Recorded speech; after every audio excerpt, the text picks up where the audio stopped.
Arian joining us once again. People are very excited about his appearance. He's one of the broker owners of Lender's Choice Mortgages, an independently owned and operated member of the Mortgage Alliance, license number 13582. Go to lenderschoice.ca. And Mike, welcome back. Great to have you with us as always. You know, I used to do this bit about how if you ever want to start a conversation with somebody in Toronto, all you got to do is ask about the price of their house, when they bought it, when they pay for it, etc. But I would extend that now, Mike, because you've pointed out that so many millions of Canadians are going to have to talk about mortgages this year. And like a lot of things, it's not always the most, it's not a easy conversation because some people just don't want to talk about it. So maybe you could start that conversation for us now. Yeah, well, good morning. Good morning, guys. Good to be back. Yeah, we mentioned on the last two shows, there's going to be 1 million mortgages maturing this year and another 1 million next year. So yeah, people need to start the conversation early with their current financial institution or talk to a mortgage broker. They need to find solutions. With interest rates being much higher today than they were 2, 3, 4, 5 years ago, their interest rates are obviously higher, their payments are going to be higher, and they're going to want to look for options.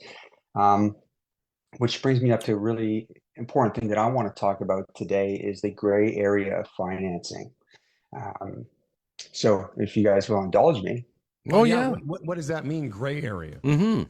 It's a great question. So typically, lenders will lend up to 44% of your income. So let's just say, we'll make round numbers, you make $10,000 a month. They will lend up to 44% of that, so $4,400 a month.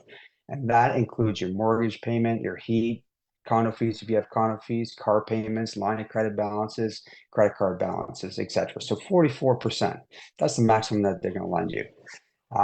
So that's the standard financing. So when you get a pre-approval, and this is important for anybody listening, to get a pre-approval, whether, if you're looking to purchase, make sure you get a pre-approval. But going back to the debt service ratio, so 44% of your income is what you would qualify for. But the gray area of financing is where we can go higher. So we can go 46% up to 50% through an A lender. And that gray area of financing is critical for people to get the financing that they need.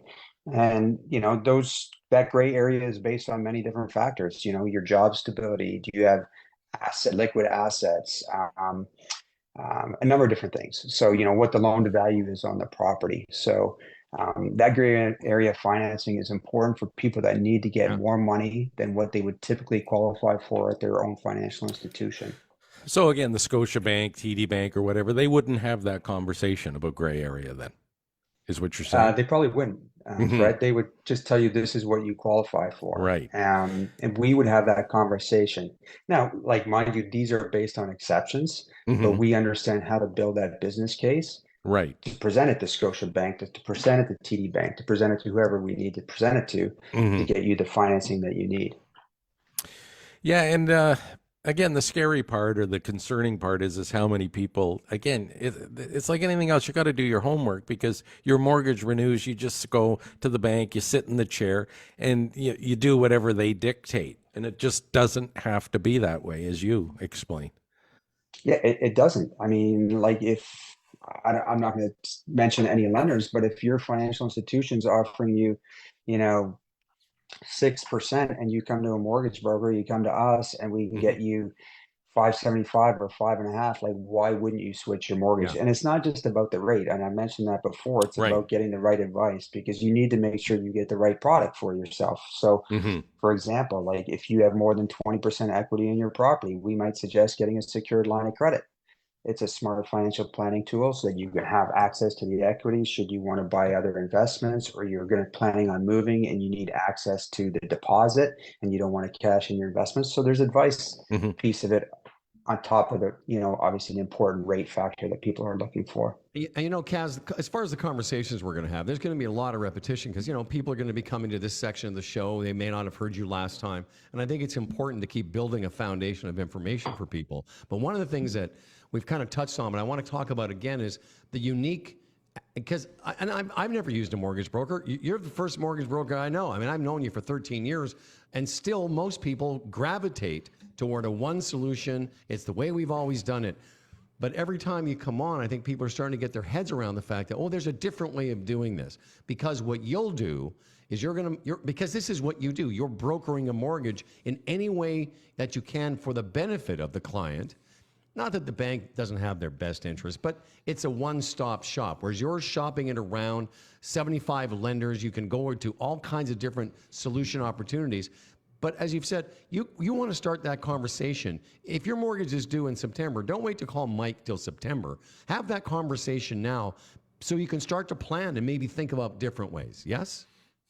I'm having conversations with people that their mortgages are maturing next year. So we're starting that conversation today because they want to understand what their options are.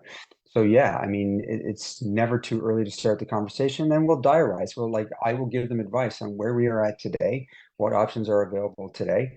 And to your point, Howard, we don't have any preference to any one lender. We're going to go where it makes sense for you. And yeah, this is repetitive, but it's important. And even those who had mortgages at 2.5%, whatever they were in the good old days, where they are now, it's going to take some time for them to get back to that level, if in fact they ever do. It's a slow process. So it's not like, oh, I'm going to wait till they drop back to 2.5 next week. That's not going to happen. So again, it lends itself to what you just said. You got to plan ahead because it's going to be like this for a while. It's like anybody that's even buying real estate today. I'm not a real estate expert. I always, tell people to talk to their real estate agent about that, but they're like, is now a good time to get in the market? And, you can't time these things. You can't time when interest rates are going to be the lowest. You can't time when housing prices are going to be the lowest. I will say that when interest rates do start to come down, we are going to see probably housing prices start to go up. Just basic supply and demand, economics 101. I mean, there's not enough housing, and there's a lot of people looking to buy. I was happy to see that email you sent Freddie and I last week. That the first Humble and Fred listener finally, it's just a couple of weeks, contacted Mike, and so people are starting to pay attention. We recommend it. Give Mike a call. You can find Mike through Lender's Choice Mortgages at lenderschoice.ca. And I think it's interesting you said that about you're already having conversations with people whose mortgages are a year away. And lots of people listening may have reason to call you. And we say, don't hesitate to, because Mike's got a lot of information. And as I think the whole idea of brokering a new mortgage for you is because Mike's doing this. That's his 24/7. Right on. All right, Mikey. Thank you, guys. Thank you, my friend. That was a good appearance. Yeah, very, very good. Informative. Well, nice to see you, and we'll see you again. Hey, Kaz, listen, man, I'm not up in Toronto. I understand the weather. Like last Friday, the weather was 14 degrees. Have you, are there ranges open yet? Are you out hitting golf balls? I can't even, golf isn't even, on my brain right now. Yeah, I guess. Other than watching the Waste Management Open and watching all those drunkers on number 16. Yeah, that was crazy, but. Mike, were you like us? And I didn't start watching the Super Bowl until halftime because I was so caught up in Nick Taylor's performance. Yeah, it was so cool. We were going back and forth, and I'm like, okay, we got to get back to football again. No, Nick Taylor's, we got to watch that. So the playoff is phenomenal. Yeah. Right on. It was fantastic. Kaz, I'm with you. I mean, the way that tournament is legendary. For the last 20 years, it's gotten bigger and bigger and more people, and the attendance is great. But, there's guys puking on each other, fights broke out. I saw something this morning, it's just kind of disgusting. Just some drunk guy sitting on a chair outside of one of the holes, literally just peeing himself. It's gotten a little bit carried away. And they at one point, Fred, I don't know if you heard this, maybe Mike did, they had to stop serving alcohol at some point each day because it was just getting out of hand. See, Americans ruin everything. It's funny you say that because at the Buffalo Bill games, whenever they have problems with their tailgating, they blame it on Canadians. Oh, that's funny. And what's their alcohol content in those beers? 3.5%? Exactly, yeah.